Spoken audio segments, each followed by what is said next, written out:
Berikut adalah hal-hal yang perlu dipersiapkan oleh anggota KPPS sebelum pelaksanaan pemungutan suara pada tanggal 14 Februari 2024.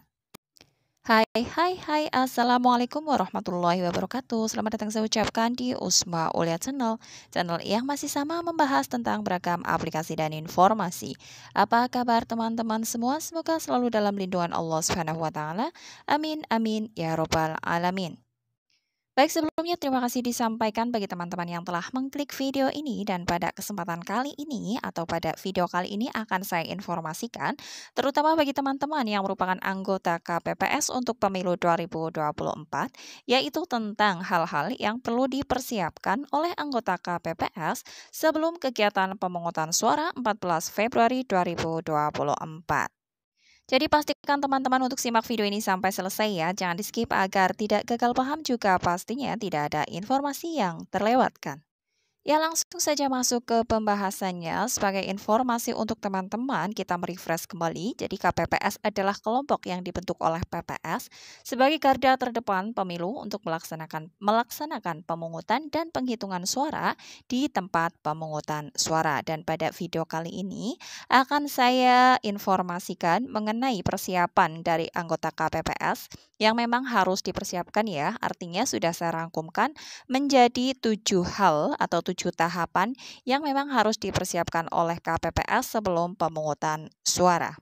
Baik, langsung saja untuk tahap yang pertama atau hal pertama yang saya masukkan dalam tahap yang pertama, yaitu pasca pelantikan dan BIMTEK KPPS, yaitu KPPS dan petugas ketertiban TPS berkoordinasi dengan PPS tentang lokasi TPS yang sudah ditentukan ya, dan dipastikan dengan adanya kemudahan jangkauan bagi pemilih, lebar dan luas lokasi yang memadai, aman dan tidak rawan bencana.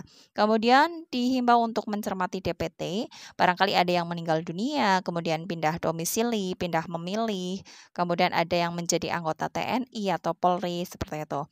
Dan selanjutnya yaitu permusyawarah untuk menentukan pembagian tugas ketua dan anggota KPPS paling lambat H-1 sebelum penyampaian C pemberitahuan. Jadi dalam satu tim di suatu TPS ada 7 anggota KPPS, itu paling tidak sudah bermusyawarah untuk menentukan ya pembagian tugas antara ketua dan anggota KPPS tersebut di TPS yang menjadi wilayah tugasnya ya, yaitu paling lambat H-1 sebelum penyampaian pemberitahuan. Dan selanjutnya untuk tahap yang kedua yaitu tentang pengumuman hari dan tanggal pemungutan suara. Dan sebagai informasi, mulai tanggal 9 Februari 2024 KPPS itu mengumumkan hari, tanggal, waktu, dan lokasi TPS serta pengaturan waktu kedatangan pemilih dengan cara yang lazim digunakan, yaitu seperti bisa saja informasi dengan pengeras suara, bisa menempel di papan pengumuman, bisa juga melalui postingan di media sosial, WhatsApp group, dan lain sebagainya. Selanjutnya untuk tahap yang ketiga yaitu tahap penyampaian pemberitahuan KPU. Yang pertama yaitu menyampaikan kepada pemilih pemberitahuan KPU dengan menulis tanda terima dan mendokumentasikan. Jika pemilih atau keluarga tidak ada, dapat disampaikan melalui foto WA pribadi. Jadi dipastikan harus ketemu dulu. Apabila tidak ada atau pemilih tidak ada, bisa disampaikan melalui foto WA pribadi. Kemudian kehadiran dapat diatur bergiliran agar tidak terjadi penumpukan antrian. Namun, pemilih DPT yang hadir tidak sesuai waktu tersebut sepanjang masih dalam rentang pukul 7 sampai dengan 13 tetap dilayani. Kemudian apabila sampai dengan 3 hari sebelum hari H terdapat pemilih yang belum menerima, yang bersangkutan dapat meminta kepada ketua atau anggota KPPS paling lambat 13 Februari 2024 dengan menunjukkan KTP elektronik atau IKD dengan KPPS memeriksa dalam salinan DPT atau cek ya pada cek dptonline.kpu.go.id. Kemudian untuk memilih DPTB dapat memberikan suara paling cepat 2 jam sebelum pemungutan suara selesai. Atau jika hadir sebelum waktu tersebut, pemilih tetap diberikan kesempatan memilih. Selanjutnya untuk tahapan keempat yang harus KPPS jalani ya sebelum kegiatan pemungutan suara, Ketua KPPS melaporkan rekapitulasi C pemberitahuan KPU yang tidak terdistribusi maupun yang terdistribusi ke PPS pada 13 Februari 2024 pukul 17.00 waktu Indonesia Barat. Selanjutnya, untuk tahapan yang kelima yaitu penyiapan TPS. Penyiapan TPS yaitu tentang pendirian TPS, yaitu dengan memperhatikan kemudahan bagi disabilitas, pengguna kursi roda dan lanjut usia, kemudian lebar pintu masuk dan jarak antar bilik itu harus diperhatikan. Kemudian luas TPS mampu menampung pelaksanaan rapat pemungutan dan penghitungan suara di TPS. Kemudian, KPPS juga harus memastikan pasokan listrik dan penyiapan lampu penerangan yang cukup jika diperlukan dapat menggunakan genset. Kemudian ada larangan ya atau dilarang membuat TPS dalam ruangan tempat ibadah. Jadi diharapkan untuk semua TPS itu tidak dalam ruangan tempat ibadah. Selanjutnya, dalam menyiapkan TPS, KPPS dapat dibantu oleh masyarakat dan diharapkan dapat selesai sebelum pukul 18.00 waktu Indonesia Barat pada tanggal 13 Februari 2024.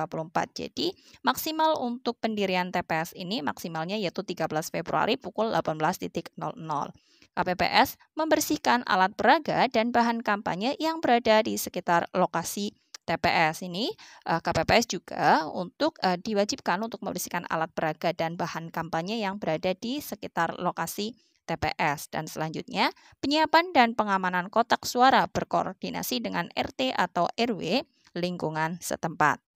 Selanjutnya untuk tahap ke-6 yaitu tahap persiapan sebelum pemungutan suara yang memang harus dijalankan dan wajib untuk dilalui juga oleh KPPS, di mana H-1 KPPS menerima perlengkapan pemungutan suara, dukungan perlengkapan pemungutan suara lainnya, yaitu kotak suara terdiri dari 5 jenis pemilihan, kemudian menerima juga tanda pengenal KPPS, petugas ketertiban dan saksi, perlengkapan ATK seperti lem, ballpoint, dan spidol, kemudian daftar paslon PPWP, DCT, anggota DPRD Kabupaten atau Kota, DPD, DPRD Provinsi atau DPR, dan daftar hadir salinan DPT dan DPTB dan form DPK.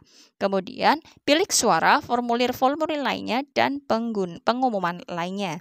Kemudian, KPPS dapat mengadakan kertas penghapus cair atau tip-X, pisau cutter, dan sewa alat pengganda serta peralatan pendukung lain dengan anggaran KPPS dan dapat dipertanggungjawabkan. Untuk poin yang terakhir ini berkaitan dengan kemudahan pada saat penghitungan suara nantinya ya atau hasil dokumen C-nya nanti.